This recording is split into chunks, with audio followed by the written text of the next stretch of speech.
윤석열 정부 탄생에 호남이 보내주신 따뜻한 마음을 잘 알고 있습니다. 국민의힘은 광주의 정신을 잘 계승을 하고 국민통합의 우선적 가치를 둘 것입니다. 황일봉 회장님을 비롯한 5월 단체의 특전사 묘역 참배는 국민통합을 위한 기념비적인 장면이었습니다. 위대한 결단을 해주신 5월 단체 관계자 여러분에게 감사와 경의를 표합니다. 국민의힘은 5월 단체의 공포파를 통해 5.18 민주정신을 계승하는데 앞장섰고 광주 청소년 치료재활센터 예산도 국회 심의 과정에서 증액을 시켰습니다. 호남에 낙후된 의료 인프라를 글로벌 스탠다드에 맞춰 구축을 하고 지역균형 발전을 이뤄내기 위해 전남대 스마트 병원 신축을 위한 예비 타당성 조사도 포함을 시켰습니다. 호남 발전에 국민의힘이 중심이 되어 견인하도록 하겠습니다. 창원, 진주, 제주 등 전국 방방곡곡에 간첩단이 뿌리를 내렸습니다. 대한민국 곳곳에 북한의 암세포가 퍼진 것입니다. 어떻게 세운 나라입니까? 자유와 번영의 위대한 대한민국을 부정하는 전복 세력이 제도권에서 활개를 치고 있는 것은 끔찍한 일입니다. 문재인 정부에서 간첩단 수사를 막거나 방치한 것이 사실이라면 이는 이적 행위입니다. 활개치는 간첩들의 실상을 알고도 국정원의 대공수사권을 폐지했다면 국가 해체 행위를 한 것입니다. 북한이 제일 무서워하는 곳이 바로 국정원인데 도대체 누구를 위한 국정원법 개정을 했습니까? 국가 보위의 최첨단 노화를 갖고 있는 국정원의 손발을 자른 책임을 민주당은 져야 합니다. 민주당이 국가 해체 행위를 한 것이 아니라면 지금이라도 국정원법을 복원시키시기 바랍니다.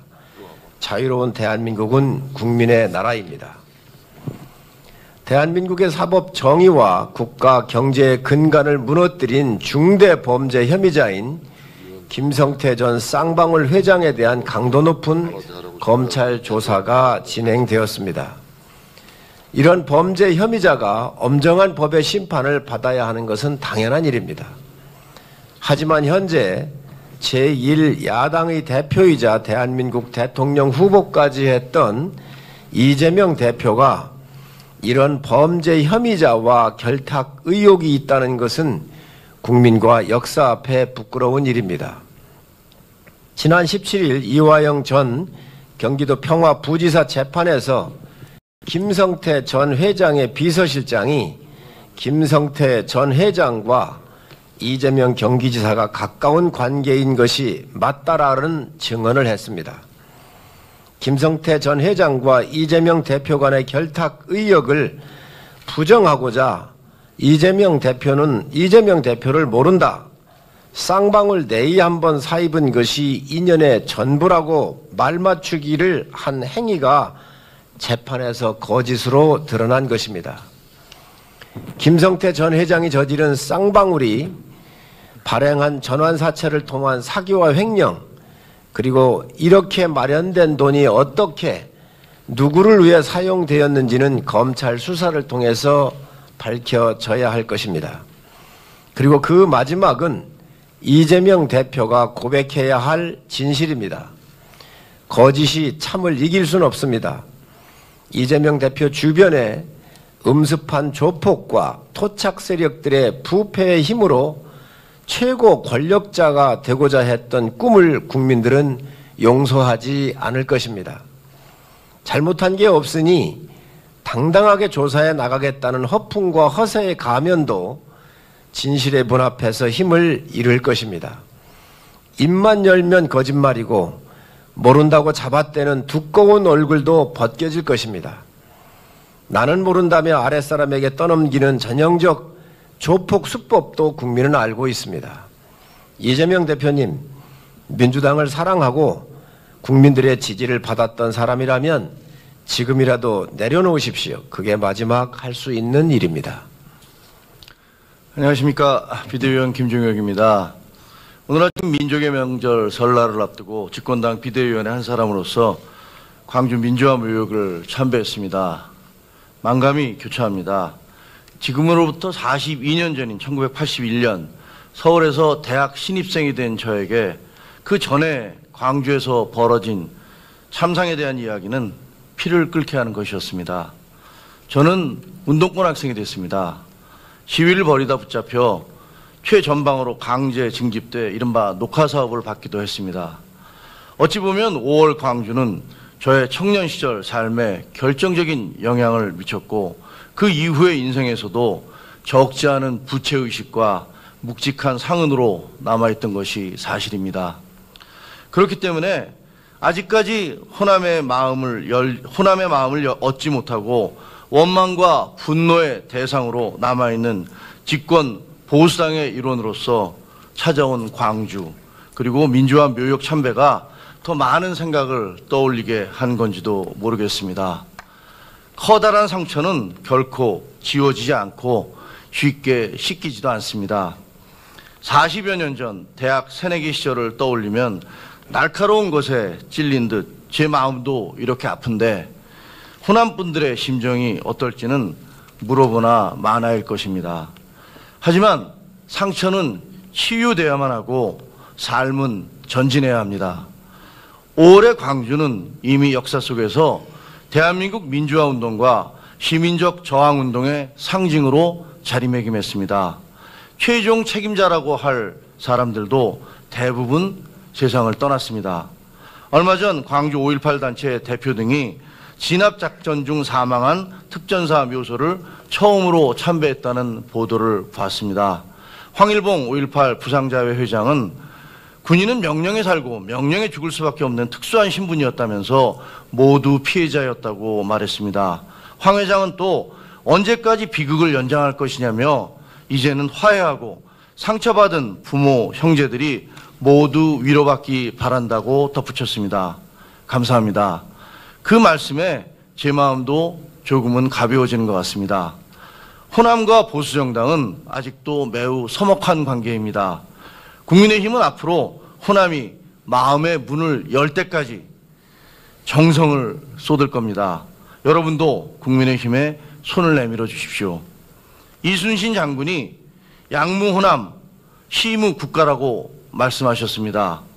호남은 지금까지 나라를 지켜온 든든한 기둥이었고 앞으로도 그러할 것입니다. 감사합니다.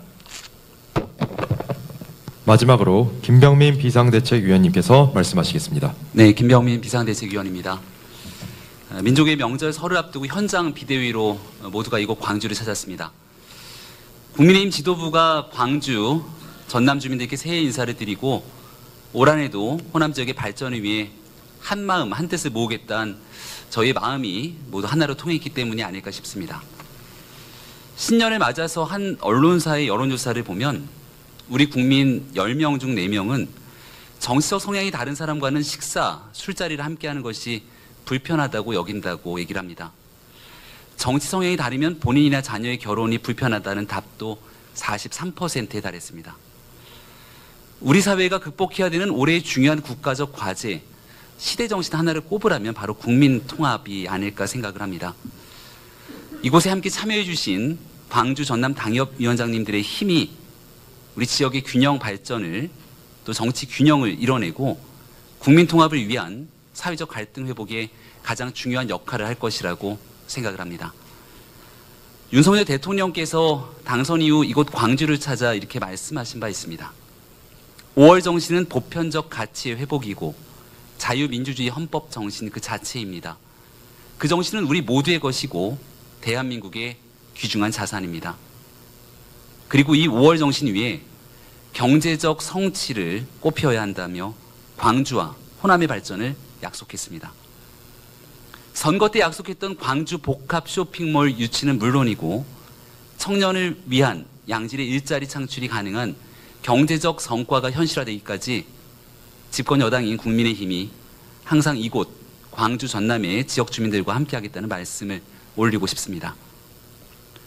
지난 2020년 9월 우리 국민의힘은 당이 지향하는 가치와 철학의 요체인 정강정책을 전면 개정하여 국민 모두를 위한 정당으로의 변모에 나선 바 있습니다.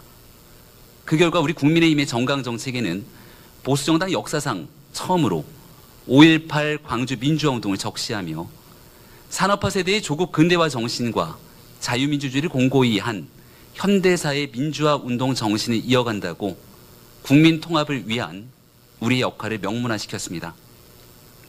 3년 전 제가 당 정강정책 개정특위 위원장을 맡으면서 우리 이곳에 있는 천하람 위원과 함께 어려운 과정을 거치며 이런 정강정책 개정을 완수한 바 있습니다.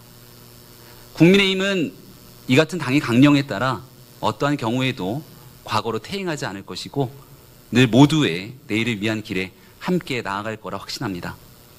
대통령님의 지난 말씀처럼 5월 정신 위에 호남 지역의 경제적 성취가 꽃피울 수 있도록 언제고 항상 국민의힘이 함께하겠습니다. 고맙습니다.